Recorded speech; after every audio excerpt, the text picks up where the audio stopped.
She rented our guest room, then crushed my parents' marriage overnight. I just set the last plate in the dishwasher when my phone buzzed with Mom's frantic voice. "Sophie, Dad's packed a bag, and he says he can't face us right now." My world tilted. I'm Sophie Barnes, 18, high school senior, walking the tightrope between homework and babysitting my younger brother, and suddenly everything felt heavy. Downstairs, Melissa, Mom, graphic designer, the warmest laugh you've ever heard, stood rigid by the sofa, phone clutched to her ear.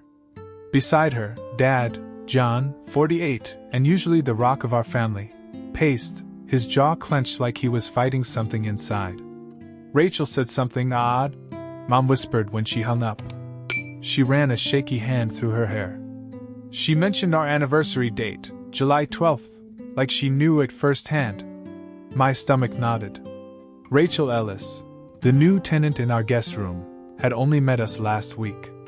Warm smile, freelance photographer, knocking on our door with that beat-up suitcase and a story about needing a quiet place while she shoots a local documentary. We'd welcomed her. I never expected her to pry. Mom turned to Dad. He swallowed, gaze flickering toward the staircase. "She said it as if she was there," he admitted. "As if she remembered our wedding. But she wasn't." Red flag number 1 flashed. July 12th was a date we never celebrated. Mom forgot every year. Dad reminded her with a shy card in the junk drawer. No one else knew, least of all a stranger. I slid between them. "What exactly did she say?" Dad rubbed his temple. "At dinner, she toasted our remarkable 23rd anniversary and winked. Called it the day your whole world changed." His voice cracked on the last words. Mom's eyes filled. "She made it sound like family lore." I swallowed hard. A chill drifted down my spine. If Rachel had twisted her way into our memories, what else could she manipulate? Down the hall, the guest room door sat slightly ajar. Its white paint gleamed under the hallway light. I felt drawn to it, dread knotting in my chest. "I'll check on her," I said, voice steadier than I felt. Mom caught my arm. "Be careful." I nodded and crept up the stairs. Each step creaked under my weight. The carpet felt foreign, like I was walking through someone else's dreams. Outside the guest room, I paused. The door frame held a single key taped above the molding, silver with an ornate insignia I'd never seen. A family crest? It glinted in the light as if beckoning me. Red flag number 2. That key didn't belong to any lock in our house. It looked too ancient to be modern, too personal to be generic. My fingers itched to peel back the tape. But before I could, I heard Rachel's voice from inside, low and urgent. "Yes, he's exactly where I need him. Tomorrow, everything changes." My heart thundered. Who was she talking to? "Everything changes" sounded like a promise, and a threat. I pressed my ear to the door, breath shallower than it should be. The hallway smelled of fresh linen and hardwood polish, familiar, safe. Yet right here, all trust cracked. Mom's whisper floated up. "John's gone to the guest room, Sophie." Her voice broke. I eased my hand to the doorknob. The key under tape gleamed, a silent challenge to secrets I was barely beginning to suspect. And then the door clicked, as if Rachel knew I was listening. My pulse spiked. I pulled back, heart in my throat, and slipped down the stairs before I could second-guess myself. At the bottom, Mom held my gaze. "He's in there," she said quietly. "Dad, he went to talk to her." I swallowed.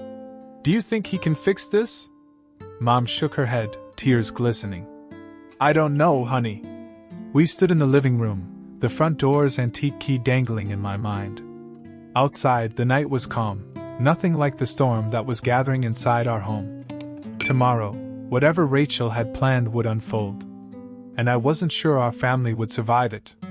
I can still taste the barbecue sauce from those summer nights at Lake Greenwood, Mom's laughter mingling with Dad's deep chuckle as he flipped burgers, while I chased fireflies under dripping sparklers. Rachel was always there, too, college roommate turned family fixture, snapping candid shots of our smiles. Lisa and I would giggle as Rachel tried to strike a serious documentary pose, that camera swinging at her side. But the last time Mom saw Rachel, at Aunt June's winter gathering, her eyes were red, her voice a whisper. "I'm so sorry about everything." I remember Mom pulling her close, comforting her, though Dad and I exchanged uneasy glances. No one asked what everything meant. Now our home smelled of fresh paint. Mom repainted the hallway last week, and the guest room's door bore Rachel's suitcase mark on the carpet. I found her footprints in the attic yesterday, small, deliberate, looping near the rafters. Only our family ever went there to swap Christmas decorations. That morning, sunlight slanted through the study's arched window as I sorted history notes. My phone buzzed, a pinned group chat from my college friends, all excited for graduation. I thumbed a quick reply and then noticed a missed call from Rachel's number. Strange, she'd only roomed with us 2 days. I called back. Her voice sped through the line. "Soph, hi, sorry, did I wake you?" I frowned. "No, just surprised." "Everything okay?" She paused. "I hope I'm not imposing, but I've realized I need a longer stay, just until my contract wraps up. Promise it won't be more than 2 weeks. 2 weeks? We'd discussed. A few days. I glanced at my alarm clock, 7:45 a.m., minutes before the bus for my part-time tutoring job. Sure, but let me check with Mom and Dad." Her tone darkened, but her smile cracked through. "I've got some memories I need to recover. I remember your mother once lost something precious here. I heard the story at art school." My throat closed. Mom never shared that story, about her brief adoption as a child, the ring she misplaced before leaving. Only Dad and my grandmother knew. Rachel shouldn't have known. I whispered, "Mom's at work. I'll ask her." She laughed softly. "You're sweet. By the way, I found your grandmother's old key, taped it inside the frame of that painting in the hallway. Thought you'd want to keep it safe." My pulse shot up. Grandma's key unlocked her Cedar Hope chest, full of letters, baby clothes, forgotten secrets. I swallowed. "Thanks." We hung up. My mind buzzed as I grabbed my backpack. I nearly ran out the door. In the driveway, Dad's red pickup was gone. He'd already left for a project. Mom walked up the steps, her sketchpad in hand. She paused, noticing my face. "Everything okay?" I hesitated. "Rachel, she wants to stay longer. And she mentioned Mom's lost ring, memory no one shared." Her smile faltered. She closed her sketchpad. "I'll talk to her." At breakfast, the smell of oatmeal and cinnamon filled the air.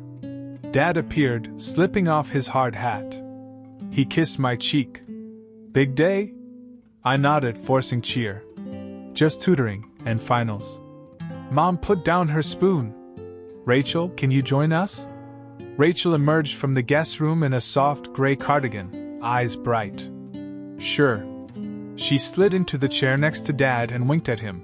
Just a flicker, but it turned his usual steady gaze unsettled. "Over oatmeal," she said. "Your idea of moving out of state, are you sure it's what he wants?" She looked at Dad. "Your promotion in Cedar Falls could be lonely without Sophie's nest here, right?" Dad's fork paused midair. He studied Rachel. "I thought we agreed this was best for our family." Red flag number 3, she cast out like seeds, watching them sprout in his eyes. Mom cleared her throat. "We discussed this." She spoke firmly, but I saw her hands tremble as she set down her spoon. Rachel smiled too sweetly. "Of course. Just thought a reminder couldn't hurt." She folded her napkin and stood. "I'll get going, photo shoot downtown." As she passed my chair, she placed a hand on my shoulder. Her fingers lingered too long. "Take care, dear." The front door closed behind her. Mom exhaled. Dad's shoulders slumped. I caught her eye. That anniversary date, and she knows Grandma's key. Mom sighed, covering her face. "I'll handle it."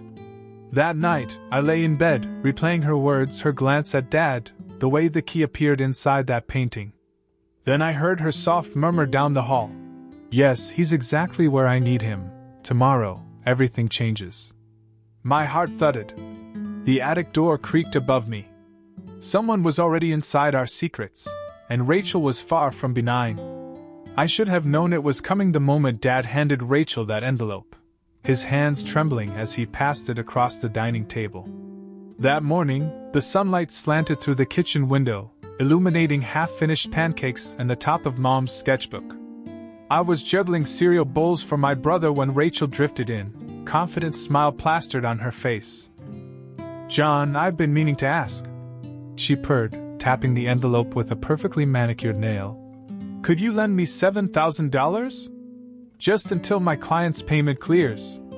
Dad's fork clattered on his plate. "7,000? He repeated, voice unsteady. She nodded, eyes wide with vulnerability. "I swear it's short term. No paperwork, only a promise." I felt a chill. 7,000 wasn't spare change. It was half our yearly property tax. I looked to Mom, but she'd slipped away to refill her coffee, eyes distant, fear flickering across her face.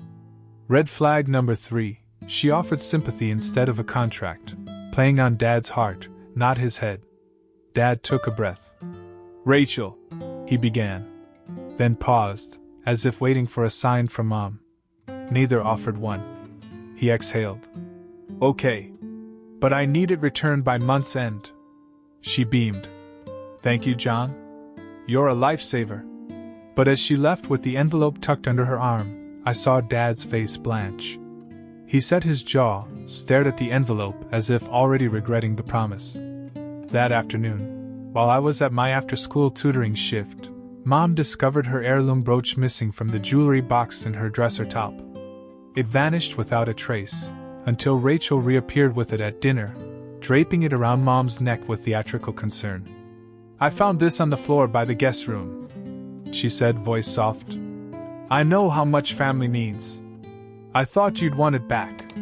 Mom's eyes flickered between relief and suspicion. "Thank you," she whispered, but her voice trembled. Red flag number 4, Rachel returned what she stole. Proof she controlled the narrative, not us. That night I couldn't sleep. My mind raced with stolen treasures and secret keys. I crept downstairs to clear my head and found Dad in the living room, rifling through the guest room key taped to the door frame. He held that ornate key, crest gleaming in the lamplight. "We need to talk," I said, voice hushed. He flinched, stuffing the key into his pocket. "Sophie, why did you lend her 7,000? And why is she slipping keys into our home?" My words tumbled out. He rubbed his eyes. "I thought I was helping a friend in need. A friend who raided Mom's jewelry box and now has half our house deed." I snapped, pulling the deed from my backpack, the one I found on her bed when I snooped through her suitcase. Dad's face drained of color. "You shouldn't have seen that." I slammed the deed onto the coffee table. "Why did you sign this?" He sank onto the sofa, head in his hands. I don't remember. She said it was a simple contract transfer for her studio space." My blood pounded. "So she's been gaslighting both of us from the start." Mom emerged from the kitchen, eyes red. "What's happening?" I waved at the deed, at the empty jewelry box, at the key I still clutched. "Rachel's the one tearing us apart." Mom fell beside me, hugging her trembling hands. "I'm sorry I didn't listen sooner." I took a deep breath.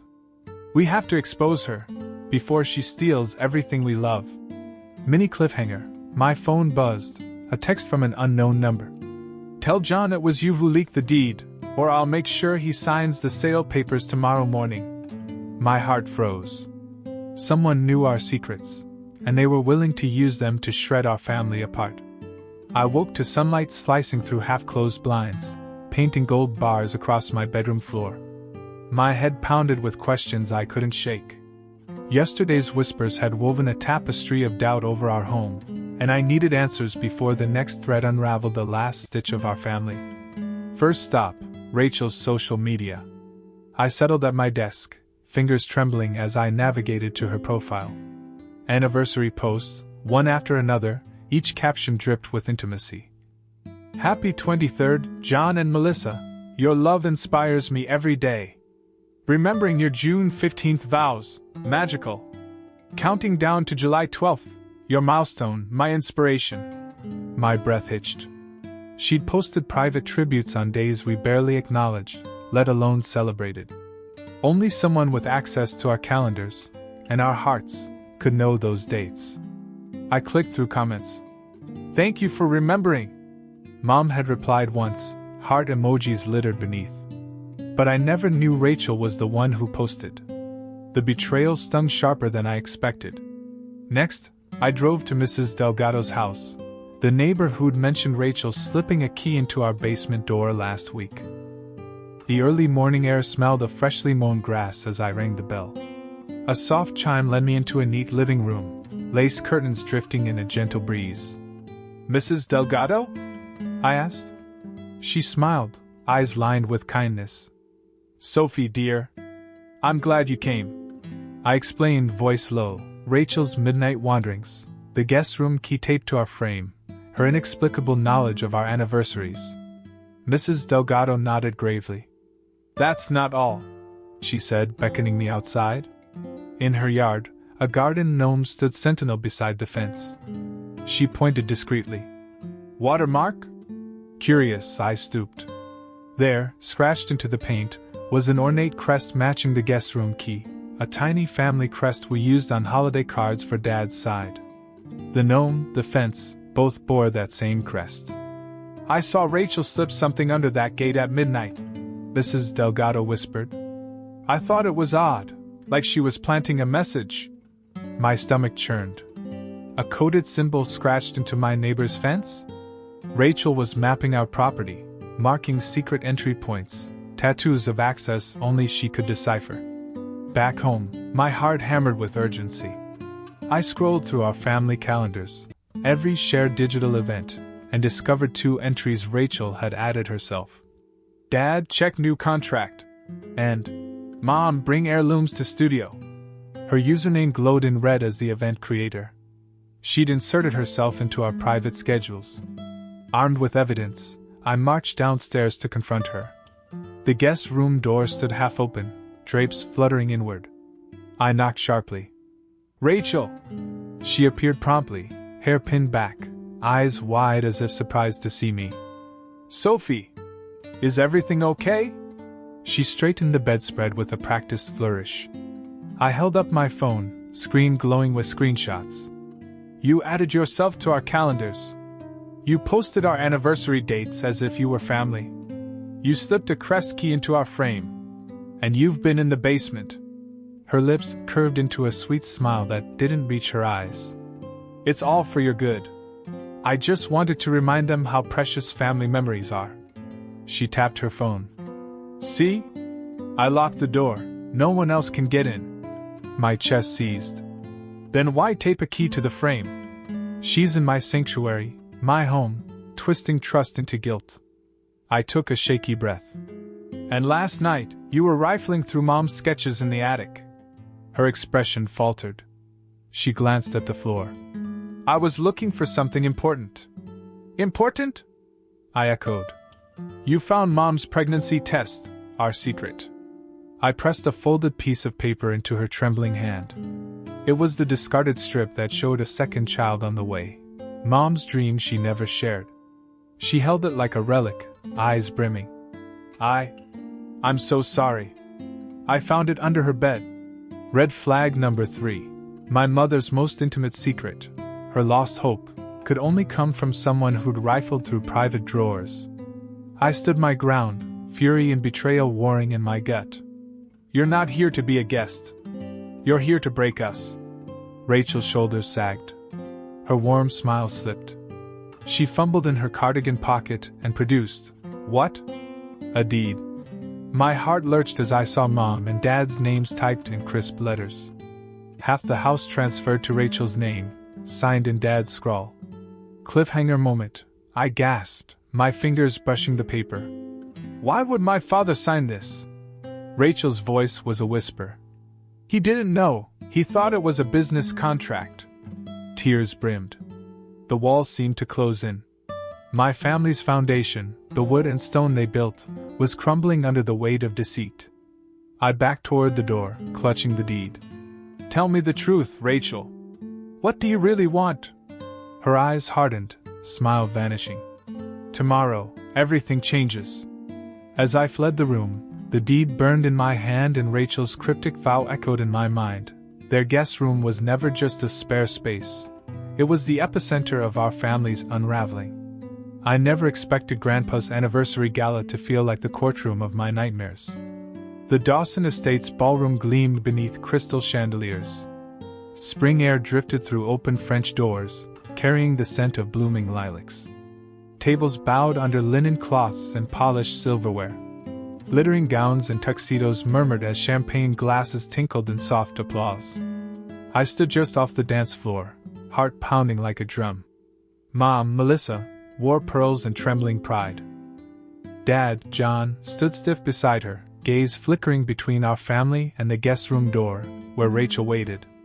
The moment arrived when Grandpa cleared his throat to welcome everyone. The guests quieted, forks suspended in midair. Grandpa's voice was steady. Tonight, we celebrate 40 years of love and loyalty. He smiled at Mom and Dad. Let's raise a glass. Glasses rose. I gripped my flute so tightly my knuckles blanched. I felt every heartbeat echo through my body.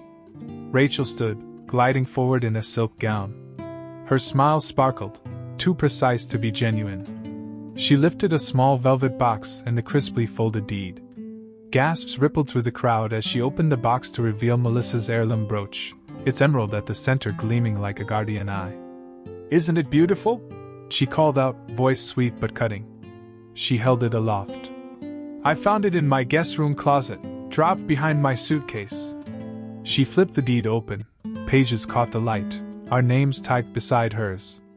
And this, dear John and Melissa, is the document transferring half your home to me.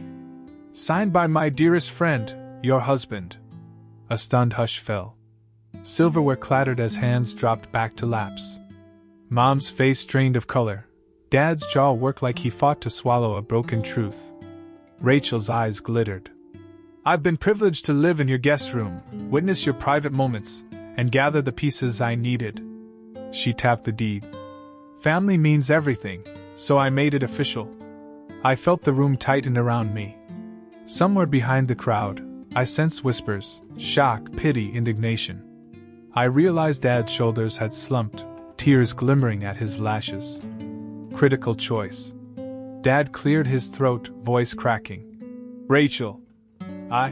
He faltered, then squared his shoulders as if straining to hold himself up. I need time. His words sprayed confusion through the room.